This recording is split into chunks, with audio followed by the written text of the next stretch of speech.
Welcome to part two of Integrity Matters by Turnitin. We're continuing the conversation with Dr. Don Gilmore of RMIT University. The other piece that I'm looking to explore with you is when we're looking at, I'll take it from this angle. We know that academics like to learn from research. It's all about research. Tell me about the research that's backing this before I do this. So in your approach to encouraging the application of research in teaching online, how would you say, or how would you describe that process? And you can feel free to share some challenges and share some theories that worked for you while encouraging academics to apply research.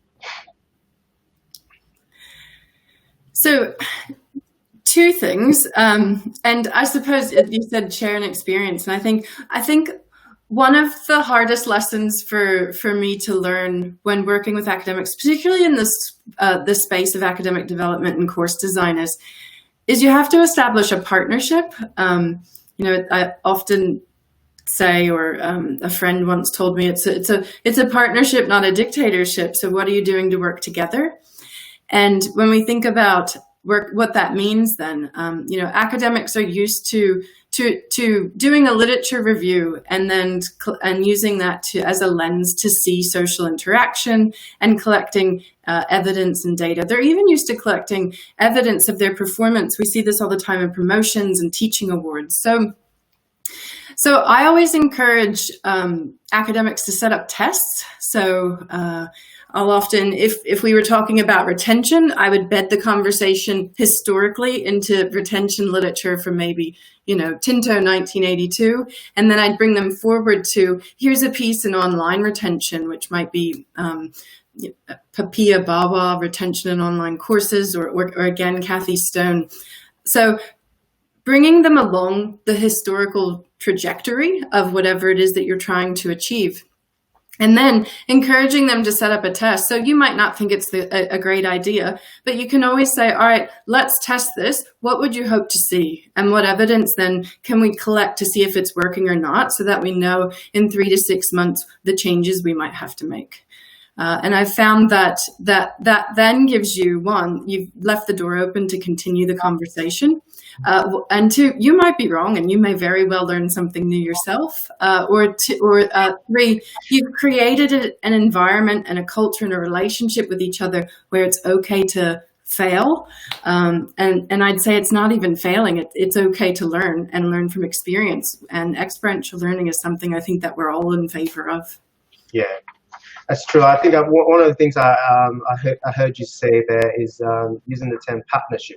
As a learning designer, one of the things we're trained to say is it is a collaboration. So yeah, I think that's a really good point you raised there, and thanks for sharing on the various theories and your experience there. I know you've heavily worked in the online and teaching space, so you've been a director in that space. And oftentimes there's this talk about let's enhance the student learning. And there's all of this talk about student success. So what is student success, and how do you foster a culture within RMIT around student success when we're thinking about academic quality and the need for development as well?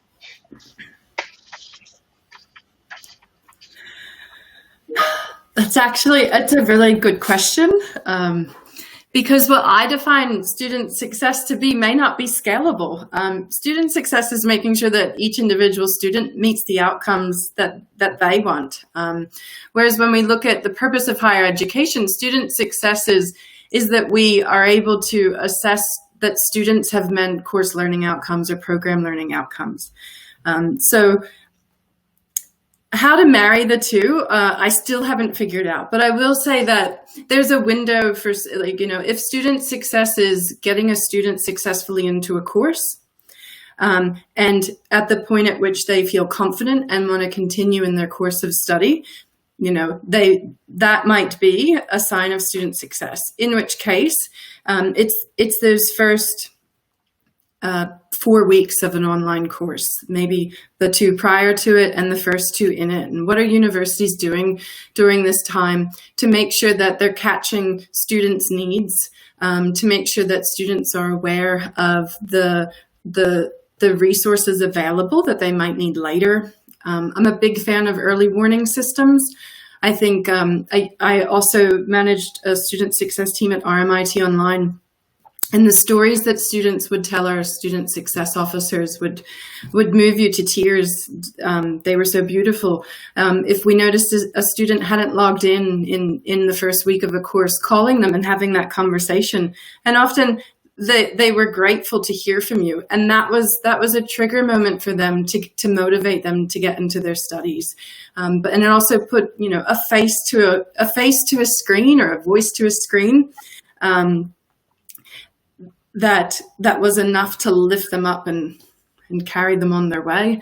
So I guess I guess it's a bit of a soft answer. You touched on an emotional.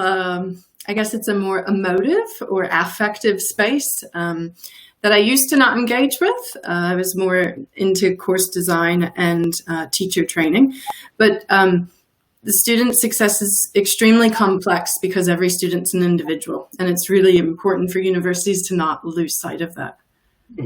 Yeah, I totally agree, because for me, student success goes beyond actually completing a course.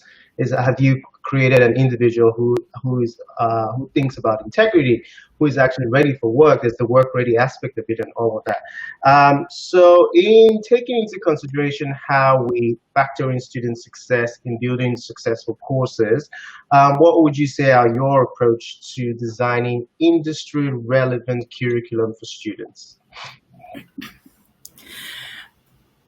That's an excellent question, and it's one that we talk about a lot at RMIT, because RMIT believes in making work-ready graduates. We have a strong will policy and program in place, work integrated learning, and RMIT Online partners with industry partners to build courses and deliver courses. And I think when I watch that space as an observer, and also when I'm in that space as someone working with staff to say, well, what is quality in this space, or how do we know when to use an industry expert?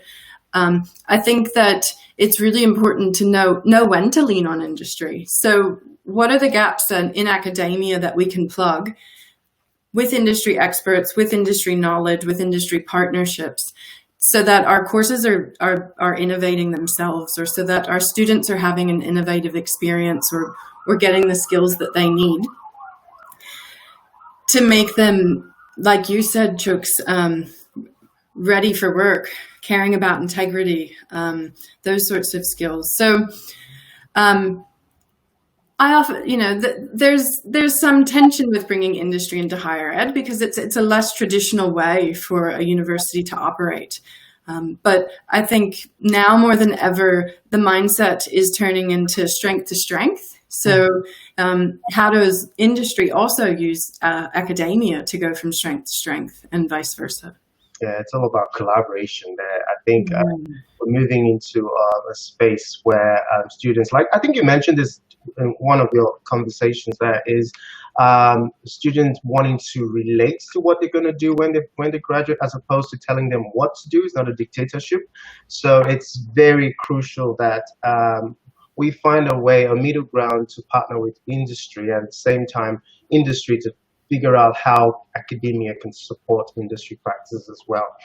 And I think another challenge to solve is, how do we also make space for industry to teach in academia? Because the regulations, it's a tightly regulated space about who can teach a university course, and we don't want to miss out on that either. So how do we build flexibility into the interpretation of the higher ed standards? Yeah, true. I think I would love to see that happen, because I feel except academics have industry background, they actually know how to teach better. That's just my experience, and vice versa. So if we can find a way to build that partnership, I think we'll have very sound industry focused and broader theoretical expansions of any concept. So I think that's where we should hopefully move into. your background has always been on coaching and academic quality and all of that. And I'm sure you have some programs that you're very proud of.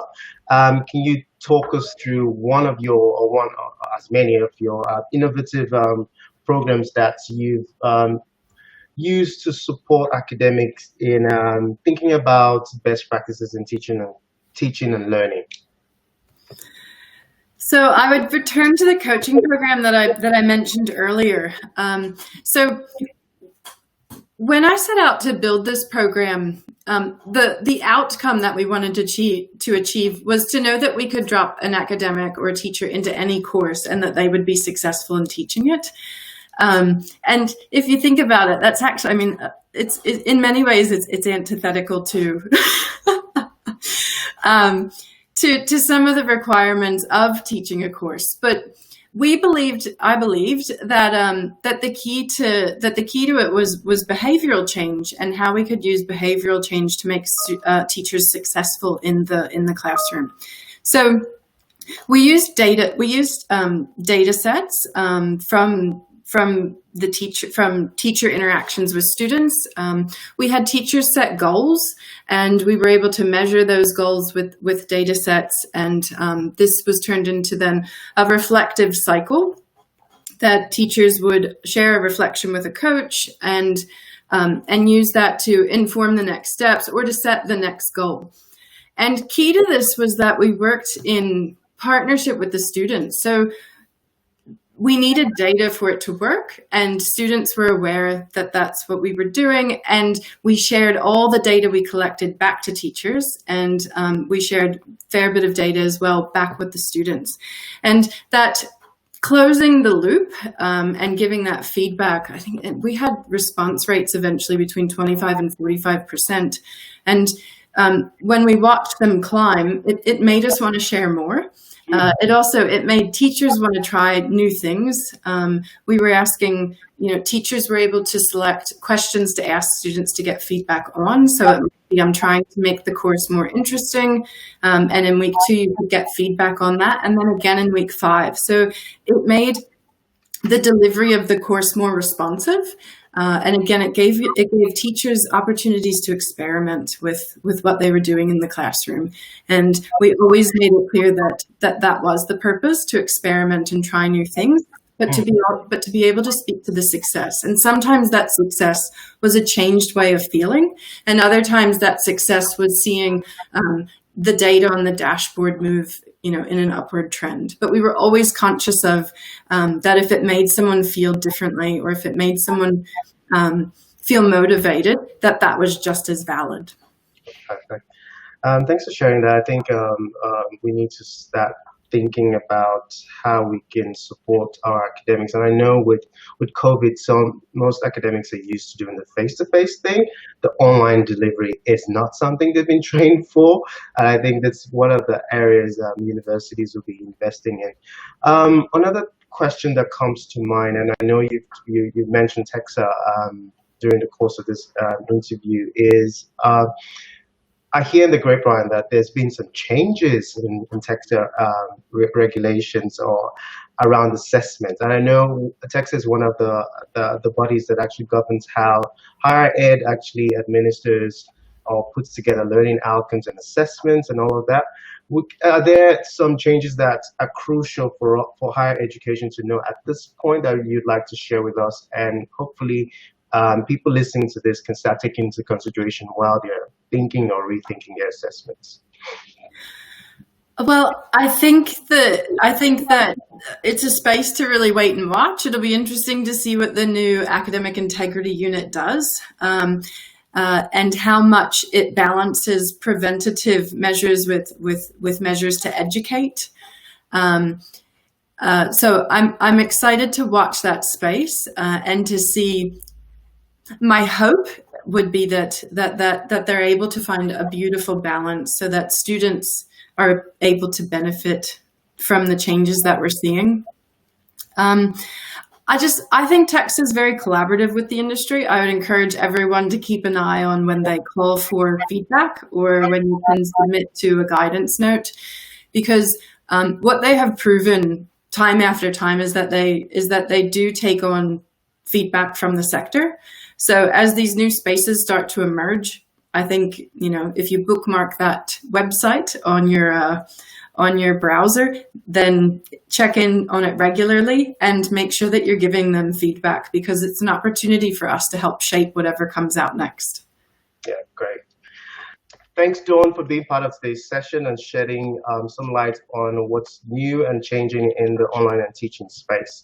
We look forward to continuing the conversation in other episodes of Integrity Matters by Turnitin. Thank you.